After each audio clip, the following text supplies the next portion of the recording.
I had to cut my previous video a little short because I think I have allergies.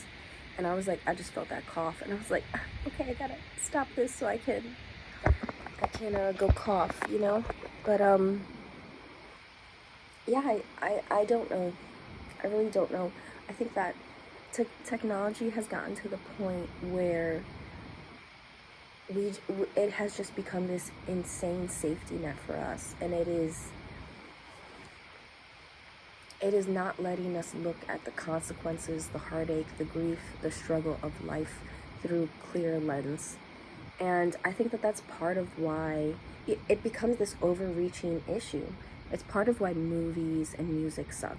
You know, how many how many times have we seen, like, where they change your voice, where they you know, we can do filters and we can do all this stuff. I just saw a video of Selena Gomez performing at some award show, and it was awful. Her voice is not good. She could barely dance. This was a couple years ago, but I think it's just that over-reliance on, like, we'll just put a lot of glitz and glamour, but there's no real substance. There's just nothing really there to anchor you.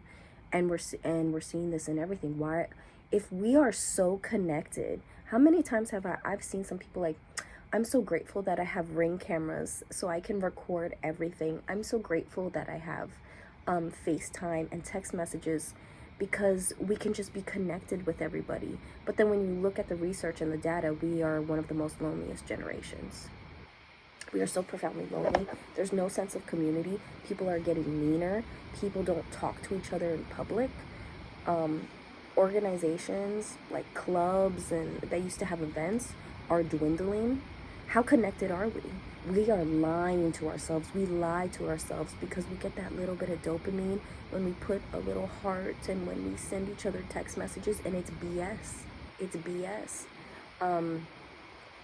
How about oh, you know, looks don't matter, and the body positive movement, and yet every artist who has been chubby or overweight has gone on to lose weight or has taken Ozempic. You look at Lizzo, who's lost weight. You look at Megan Trainor. I didn't even recognize her. I was like, oh wow, she's lost a lot of weight. She's talking about taking Ozempic. It's a lie. I always was kind of annoyed with House, the TV show, and the character. Blew my mind when I found out Hugh Laurie was British. His American accent was amazing. But he would be like, people lie. We lie, we lie. And I'd just be like, shut up, why are you like this? And now that I'm older, I'm like, yeah, he was right. Now that I'm older, now that I have a background in psychology and psychiatric rehabilitation, now that I've overcome my own stuff, that I've had to face how I lied to myself in a myriad of ways, right? You don't just lie to yourself about bad things. You also lie to yourself about good things. Sometimes you don't truly see yourself in a good and bad way, right? Positive and negatively. But he's right. We lie to ourselves. We keep lying to ourselves. One of my favorite classes that I took was social psychology. And the professor was amazing. He was amazing. And he just pushed logical, rational thinking. It's not about your feelings. Feelings serve a purpose. Feelings are beautiful. But they should not run and control you. The same way you don't want to be too logical, too rational. You don't want to be a robot. You want to try to have a good mix. But the more logical and the more rational you are, the better off you're gonna be. I think you just, like I said, you just don't want to go overkill. And we've lost that because we're not honest with ourselves, because we're leading with emotions, you know? What's another thing that was a lie? Well, I guess the attractiveness thing, because now with because everybody's posting pictures on Instagram and social media, you have all the filters, people lying about the quality of their lives. It's just, look at me, everything's amazing, and you know, I'm over here, I'm in Turks and Caicos, I got my degree, and it's like, life is always a mixture of good and bad. It's always a mixture of ups and downs, ebbs and flows. And when you are selective about the moments that you show, we tend to forget that, because then we compare ourselves to other people, and we tend to forget, yeah, that's nice, they have those things, but they also have their bad days. They also have inner emotional turmoil.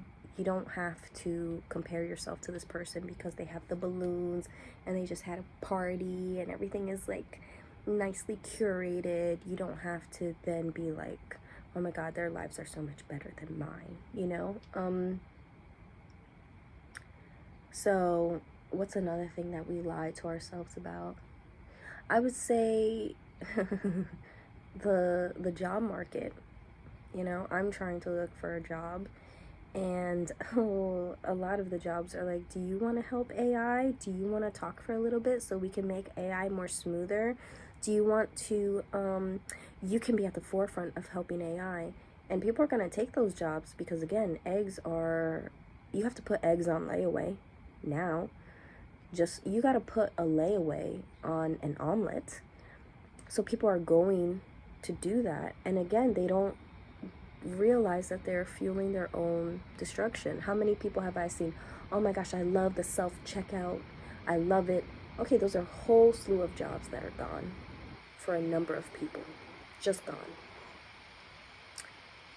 What about, I don't like people. I don't like being in a cubicle. I only want remote work. Yeah, okay. There are benefits to remote work, but eventually, and people don't understand this, I hate the cubicle so much. I hate being around people. You think that you're always going to have your little remote job, honey. Yeah, I know I'm sounding like a bitch. I know, but sometimes you need to tell people because people cannot now see past their own nose. You think that you're always going to have that job. You don't think that once they figure out how AI can do your job for you, you'll be out of that job? How long do you think remote work is going to exist before they realize we don't have to pay you anything? We don't have to pay you anything. We'll keep you in your house. We'll give you some virtual reality, give you some drugs. Call it a day. You will have no ties. You will have no social ties to other human beings. You will have very little community. You'll have sex with whoever you want to have sex with. You won't have love. You won't procreate. You won't have those intangible feelings that would make you fight or rise against us. And you'll be happy. You'll be complacent. And you won't ruffle any feathers. This is the plot from Brave New World. And you're seeing it. When are people going to wake up and be like, yeah, I don't want to have a hand in my own destruction? I think one of the nicest times from COVID, although it was awful and gross, was when everyone started to buy bikes and kayaks and they started reading more. And it was like, wow, if we can keep this moving, and like baking bread or whatever it was, and then we went right back to it and just more addicted. I don't know. I don't have any answers. And then it's interesting. I was at a graduation party, and I tried to talk to people. I was the only person there. Like I didn't have anyone else that I knew the person who invited me, but I didn't really know anybody else. And I mingled, and I was speaking to somebody, and he was talking about Elon Musk, and he was like, Elon Musk wants to save human consciousness because in like 50 billion years, there's not going to be any more sun. And I was like, okay, I didn't really want to challenge him, because I'm like, I'm here eating my food. I'm like, I'm not into that. I'm just like, okay, I let him talk. But in my head, I'm like, who gives a rat's ass? Who gives a rat's ass about the human subconscious being saved in 50 billion years? What about now? What are we talking about? It's either people can't see past their own nose, or they're seeing 3 billion trillion years into the future. Who gives a shit?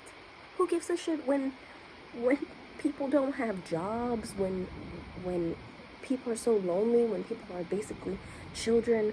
We're raising like little children of the corn who are obsessed and addicted to their little toilet. What human subconscious is going to be saved? The same human subconscious that created Skibbity Toilet? The same human subconscious of like, I feel like it's happened a couple of times of like fans at different sporting events that take a nosedive from the nosebleed sections and then they just kill themselves. That same subconscious.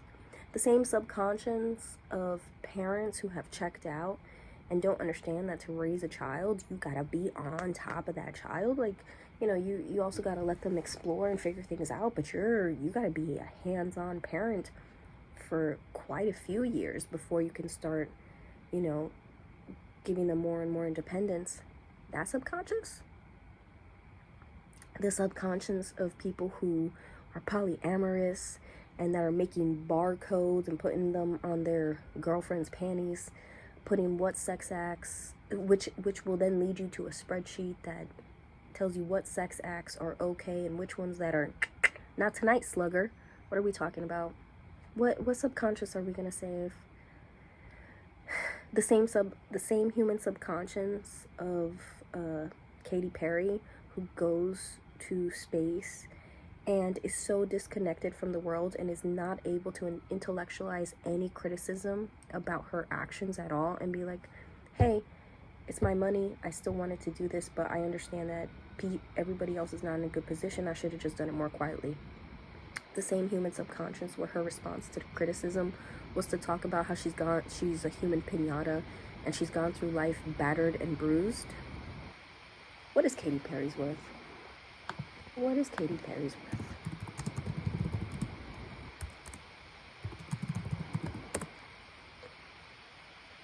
$350 million. Yeah, you're really battered and bruised right now. I'm not saying that she hasn't had trials and tribulations, but she couldn't even sit with the criticisms for a moment and be like, I understand where they're coming from. I still feel the way I do. I'm still glad I got to go. I still had a good time, but I understand where people are coming from. That's the human subconscious that we want to save. The same human subconscious that mistreats children and the elderly and people with intellectual disabilities, people with physical disabilities, with a myriad of disabilities, animals. That same human subconscious, that's what you want to save? That's what you're worried about? That's what I should be applauding? You're a jackass. You're a jackass surrounded by jackasses. Who gives a damn? Who gives a damn?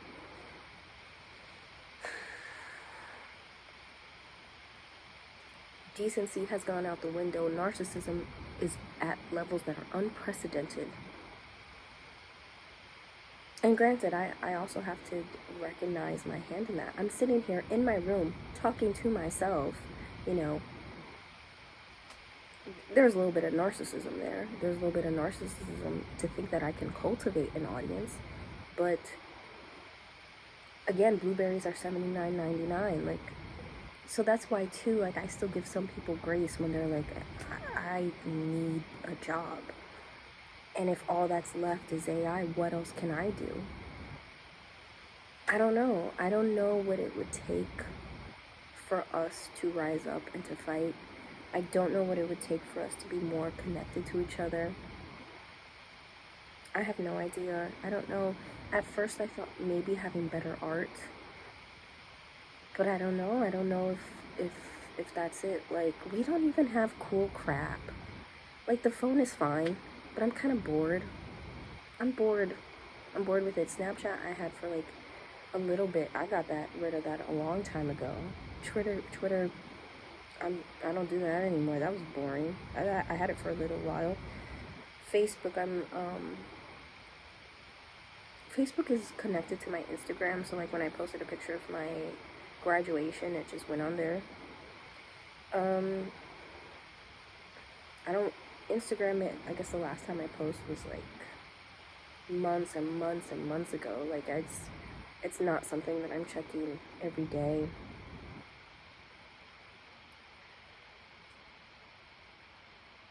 I don't know. I really don't know. I don't know what's gonna turn it around.